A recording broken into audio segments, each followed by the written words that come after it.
बाल एकदम जो झड़ जा रहे हैं ना, इतने एकदम से बाल पैच का पैच निकल जा रहा है लोगों का, या फिर ये पूरा का पूरा बाल गायब हो गए, यहाँ बाल बचे, ये थोड़े पीछे के बचे, और थोड़े बहुत 2 4 5 यहाँ बचते भी हैं तो बेग लगाने वाले इनको हटा लेते हैं बिल्कुल। तो ये जो बाल हट रहे हैं, ये बाल हटना बेसिकली बालों की बीमारी नहीं है, बीमारी तो शरीर की है ना। उस बीमारी की वजह से बाल तो गायब हो रहे हैं।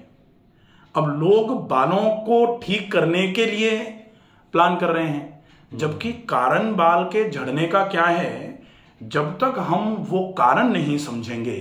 जैसे बाल के झड़ने का एक बड़ा कारण है जो बहुत पुराने समय से बड़े कारणों में गिना जाता रहा है, वो है आपका नजला।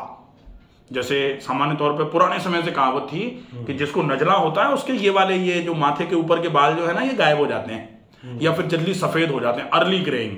तो नजला जिनको रहा उनके बाल जल्दी सफेद हुए, बालों की डेंसिटी कम होते होते ये पूरा पैच गायब हो गया, एक बड़े कारणों में। और आज नजला इतनी बड़ी समस्या बन गया है कि जहां देखो, जिसको देखो उसकी नाक बंद, थोड़ा धूल मिट्टी आ गई नाक बंद हो गई, अब आप मुंह से सांस भर रहे हो, गला खराब हो गया। तो नाक बंद होना एक बड़ा कारण। दूसरा कारण नाक के बंद होने से ही रिलेटेड है, और वो कारण है आपका नाक बंद हुआ, नाक बंद होने की वजह से सेरेब्रल कंजेशन।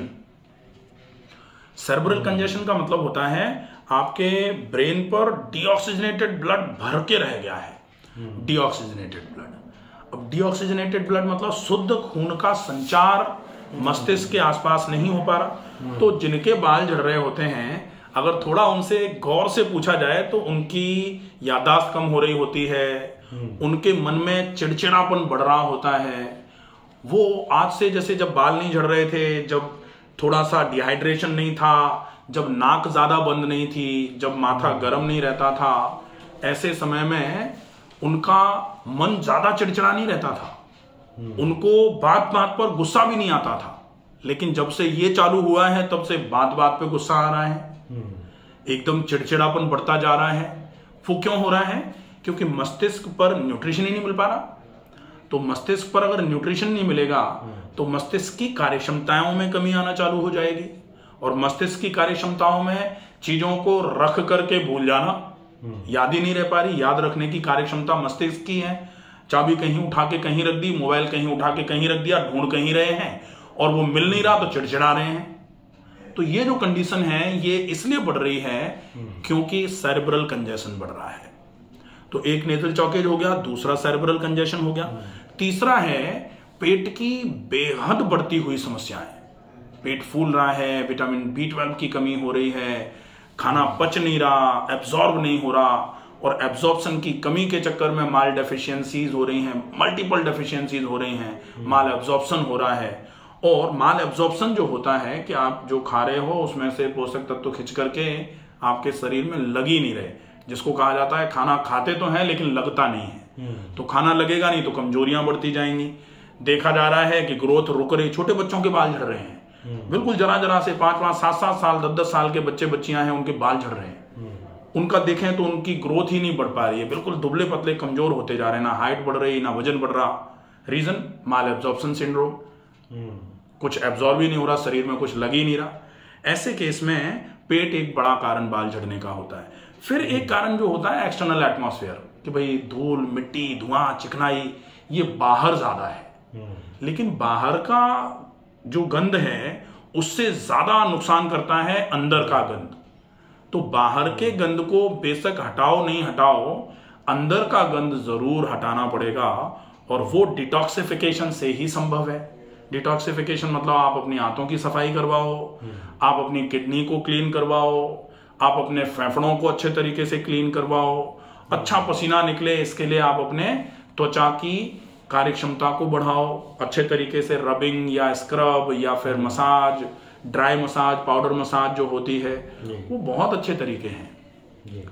और बालों को अगर आपको जो बच गए हैं उनको बचाना है, या फिर अब आप ऐसा चाह रहे हैं कि ये तो कम से कम जो बचे या जो भी बचे हैं वो ना जाएं, इसके लिए बहुत आवश्यक है कि आप यहां पर सेरेब्रल कंजेशन को रोक लो। तो बाल तो झड़ना रुकेंगे ही रुकेंगे, लेकिन इसके पैरेलली जो और कई प्रॉब्लम्स हैं जिनके बारे में अभी सामान्य तौर पर तब तक बात नहीं करी जाती जब तक इंसान घर में लड़ने ही चालू नहीं कर देता।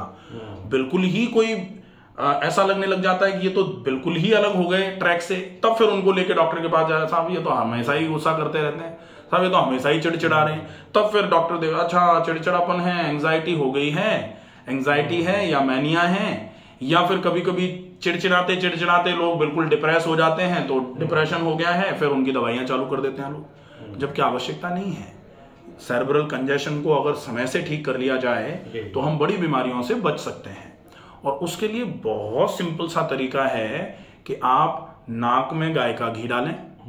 तो नाक में गाय का घी दिन में 3, 4, 5 बार, अगर ड्रॉपर से नहीं डालना चाह रहे हैं तो आप ऐसे करके उंगली से लगा लो दोनों तरफ, और उसके बाद फिर दिन में कम से कम 2 से 3 बार डीप ब्रीदिंग, लंबी गहरी सांस भरना और भरी गई सांस को बहुत धीरे धीरे करके छोड़ना। इसमें आप कोशिश करो कि फेफड़ों को पूरा फैला दिया, जोर से खींच के सांस पूरी अंदर भर दी और भर के अंदर लॉक कर दी, ताकि जो ऑक्सीजन अंदर गया है वो उतरे श्वास की नलियों से खून की नलियों में चला जाए और खून की नलियों का कार्बन डाइऑक्साइड आपके श्वास की नलियों पे आ जाए, बहुत बढ़िया रहे। इसके बाद कोशिश करो थोड़ा खाने पीने में ध्यान रखा जाए, तो ताजे फल, ताजी सब्जियों का सलाद, ताजी सब्जियों को उबाल कर खाना। अगर वजन ज्यादा नहीं है तो ताजे फलों का रस भी ले सकते हैं, अच्छा रहेगा। ताजी सब्जियों का रस तो लिया ही जा सकता है, बढ़िया रहेगा। इसके अलावा ज्यादा मात्रा में पानी पूरे दिन में कोशिश करके कम से कम 3-3.25 लीटर के आसपास पिया जाए। और इतना पानी सिर्फ वो लोग नहीं पी सकते, जैसे कभी कभी ऐसा लगता है नहीं हमको तो डॉक्टर ने मना किया हुआ है। तो डॉक्टर पानी पीने के लिए कब मना करेगा?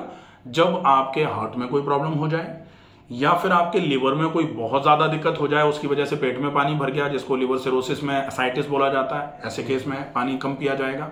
या फिर किडनी की कोई प्रॉब्लम आ जाए, ऐसे केस में आपको पानी कम पीना चाहिए। इसके अलावा तो पानी आप कम से कम 3-3.25 लीटर पूरे दिन में पी लेंगे।